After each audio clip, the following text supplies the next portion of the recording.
Gang के साथ है। साकामोटो अब लू को उठाकर भागने लगता है और वो गुंडे उन्हें पकड़ नहीं पाते। वो गुंडे अपने बॉस को जाके बताते हैं कि वो लड़की भाग गई और इस काम में दो आदमी भी उसकी मदद कर रहे थे। इनका बॉस कहता है कि हमने उस लड़की को ढूंढने के चक्कर में उसकी पूरी क्लैन को मार दिया है और फिर भी तुमने उसे खो दिया। वो आदमी बॉस से माफी मांगता है, लेकिन तभी एक आदमी पीछे से आकर उसकी गर्दन काट देता है और अपने भाई से कहता है कि ये देखो, ये अब भी सांस लेने की कोशिश कर रहा है। इनके नाम है सोनही और बाचो। ये दोनों भाई थे और दोनों ही तबाही थे। बॉस इन दोनों से कहता है कि उस लड़की के पास एक चाबी है जो इन्हें चाहिए। अगर इनके हाथ वो चाबी लग गई तो ये पूरे ब्लैक मार्केट पर राज करेंगे, तो इन्हें किसी भी कीमत पर उस लड़की को ढूंढना ही होगा और इनके रास्ते में कोई भी आए उसे खत्म कर दो। इधर शिन को पता चलता है कि ये लड़की एक माफिया फैमिली की बेटी है और उस फैमिली का नाम लू क्लैन है और वो गुंडे लू के पास जो चाबी है उसके पीछे पड़े हुए हैं। ये चाबी उनकी क्लैन की एक हिडन वॉल्ट की है जो लू को उसके पेरेंट्स ने दी थी। शिन कहता है कि इस चाबी को तुम फेंक क्यों नहीं देती, ये उसकी जान से ज्यादा कीमती है क्या?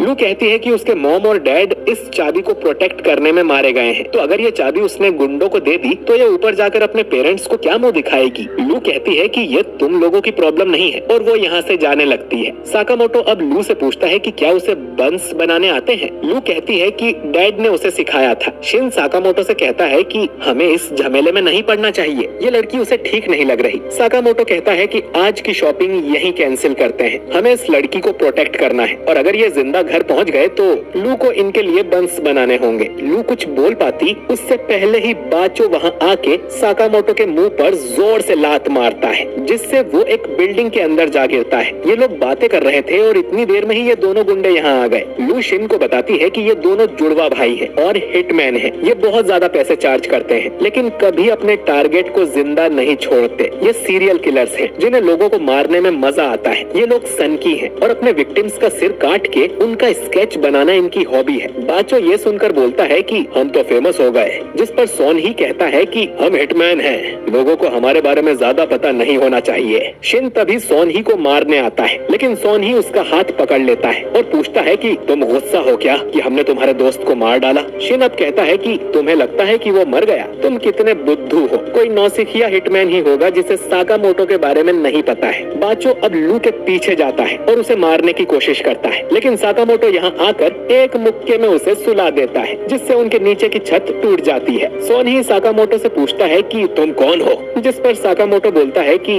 राजमा के बंस भी अच्छे लगेंगे। छत तोड़कर ये लोग एक किचन में आ गए थे। सोन ही लू से कहता है कि चाबी हमें दे दो तो तुम्हें आसान मौत मिलेगी। लू बोलती है कि ये उसके पेरेंट्स की आखिरी निशानी है, तो वो इसे कभी नहीं देगी। सोन ही बोलता है कि तुम्हारे पेरेंट्स ने